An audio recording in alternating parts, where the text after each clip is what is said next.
Hello everyone, hope you are doing great. तो एक बहुत ही आपसे मोटिवेशनल स्टोरी मैं शेयर करने वाली हूँ नीट एस्पिरेंट की। तो अभी कल ही मैं अपने एक हॉस्पिटल में एक एम्प्लॉय से बात कर रही थी एंड बातों ही बातों में मुझे पता चला कि उनके एक कज़न थे। ठीक है, और वो सारा देखिए कैसे एक गांव के सरकारी स्कूल से पढ़ा हुआ बच्चा अभी भी और वो बच्चा अभी आईजीएमसी शिमला से थर्ड ईयर में वो अपना एमबीबीएस कर रहा है। उस बच्चे ने उसकी पूरी एजुकेशन सरकारी स्कूल से है और वो भी गांव के एक सरकारी स्कूल से, शिमला के एक इंटीरियर के गांव से। और उसके बाद इस बच्चे ने एक अपना ड्रॉप लिया था और कोचिंग ली थी इसने, और बिल्कुल मिडिल क्लास फैमिली। तो कोचिंग करने के बाद भी इसका सिलेक्शन नहीं हुआ था। इस बच्चे ने एक और ड्रॉप किया, सेल्फ स्टडी करी, साथ में ऑनलाइन कोचिंग ली। ठीक है। और एक दो बार मैं इस बच्चे से मिली भी थी क्योंकि जब ये एम्प्लॉय के रेजिडेंस में आए थे तो किसी दौरान हमारा जाना हुआ था, तो मेरे को इतना पता था कि हाँ तैयारी कर रहा है।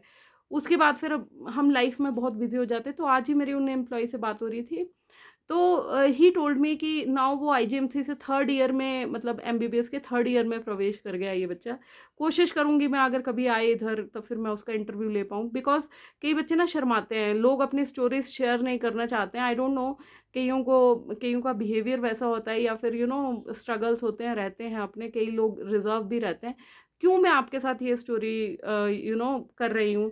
आज के ज़माने में बेटा, जब आप लोग सोचते हो, जो बेसिकली मिडिल क्लास फैमिली के बच्चे हैं, अब कैटेगरी तो थी उस बच्चे की, ठीक है, बट आज की डेट की मैं बात करूँ तो बहुत सारे, और आईजीएमसी शिमला हिमाचल का टॉप मोस्ट मेडिकल कॉलेज है। हिमाचल में इस टाइम 6-7 मेडिकल कॉलेजेस हैं, और उसमें ये टॉप के जो दो सरकारी मेडिकल कॉलेजेस हैं, that is IGMC Shimla and दूसरा है हमारा टांडा।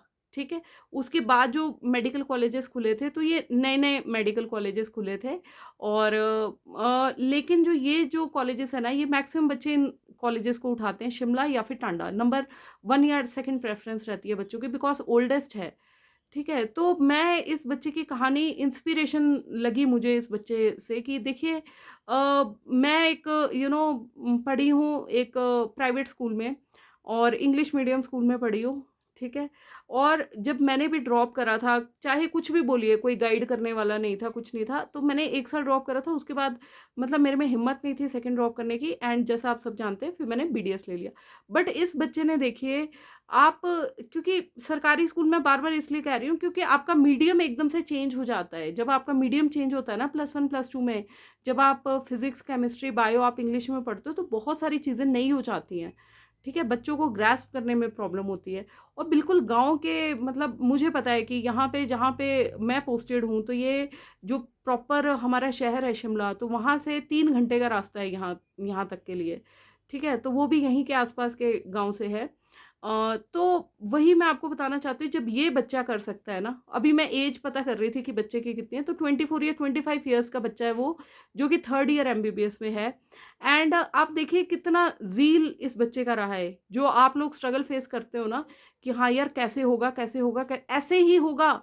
जितना आप ट्राई करोगे, जितना आप कंसिस्टेंसी बना के रखोगे, सुविधाएं देखो, बहुत सारे बच्चे हैं कि जिनके पास प्रॉपर सुविधाएं नहीं है। मुझे पता है कि यहाँ पे गांव में रहना कितना मुश्किल होता है, प्रॉपर कनेक्टिविटी नहीं होती है। जब रेनी सीजन आता है या फिर जब इवन स्नो वगैरह पड़ जाती है ना, बहुत प्रॉब्लम्स आती हैं। एंड मैं खुद मिडिल क्लास से बिलोंग करती हूँ, तो I can relate to problems you are facing right now. But अगर ये बच्चा कर सकता है ना बेटा, आप लोग भी कर सकते हो। लेकिन आप लोगों को पता होना चाहिए। जैसे मैं इनसे भी बात कर रही थी, एम्प्लॉय से, तो he was also telling me, हमारे हॉस्पिटल के एम्प्लॉई हैं ये भी जिनसे मैं बात कर रही थी। तो ही टोल्ड मी कि हाँ यार, इसके पापा बोल रहे थे कि तू भी कर ले। इसका छोटे भाई ने तो बिजनेस कर लिया है, उसने इंजीनियरिंग करने के बाद उसने अपना शॉप वॉप खोल लिया, and he is into business और अर्न कर रहा है।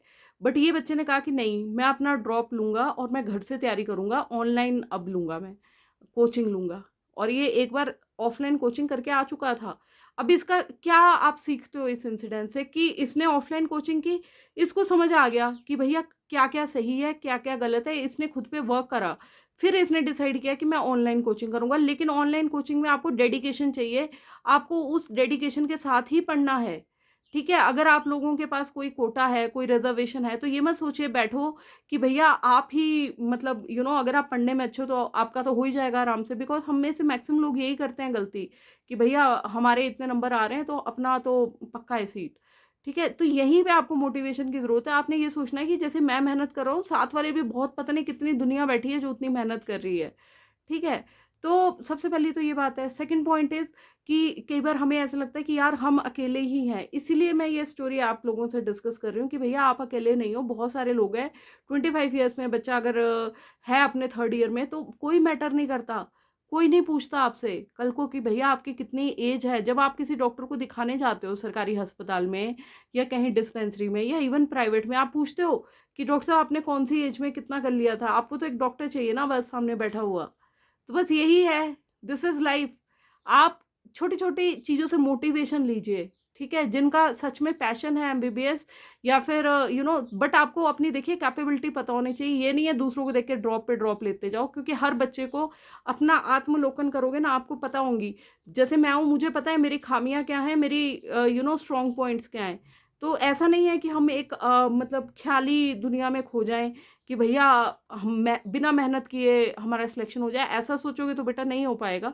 मेहनत करोगे तभी हो पाएगा। फेलियर्स हो सकता है 1 बार आए, 2 बार आए, 3 बार आए, बट अल्टीमेटली अगर सक्सेस चाहिए और अगर आप में वो जज़्बा है, तो आप इस फ़ील्ड में आइए और यहाँ पे अपना बेस्ट दीजिए, होगा सिलेक्शन।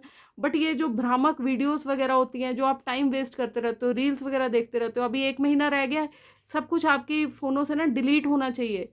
इस टाइम मेरी भी वीडियो कोई मत देखो। अगर जो पढ़ने वाले बच्चे हो आप मत देखो, रिज़ल्ट के बाद से देखना, अगर कोई क्वेश्चन होगा उसका आंसर चाहिए या फिर किसी को प्रॉब्लम्स आ रही हैं, जो वीडियो आपसे रिलेटेड है वही आप देखो, ठीक है? आपको तो बस एक ही मकसद है आपका लाइफ में कि बस मेहनत करनी है। स्ट्रगल यार सभी की लाइफ में होते हैं और कई बच्चों को तो आप लोगों को तो कई बच्चे आप एसी में भी पढ़ते होंगे। टाइम वो भी था कि जब लाइटें चली जाती थी, इमरजेंसी लाइट्स में पढ़ना पड़ता था, है ना? उससे पहले का भी टाइम था, जब हमारे टीचर्स हमें बोलते थे कि वो स्ट्रीट लाइट्स में पढ़ते हैं। कुछ ज़रूरत नहीं है, बस मोटिवेशन की ज़रूरत है बेटा, इट्स ऑल विदिन योरसेल्फ। आप अपने आप से पूछो, अब खुद मेहनत करने के लिए आप तैयार हो कि नहीं हो? मेहनत करने के लिए तैयार हो, फाइट करने के लिए तैयार हो, दुनिया जाए भाड़ में, बस खुद पे कंसंट्रेट करो, अपना एम रखो and achieve your AIIMS. One day success will be yours. ठीक है? विद दीज़ पॉजिटिव वर्ड्स, भगवान सबका भला करे। हर हर महादेव, जय श्री राम। किसी को कोई क्वेश्चन पूछना हो आप लिख सकते हैं। गुड लक बच्चों।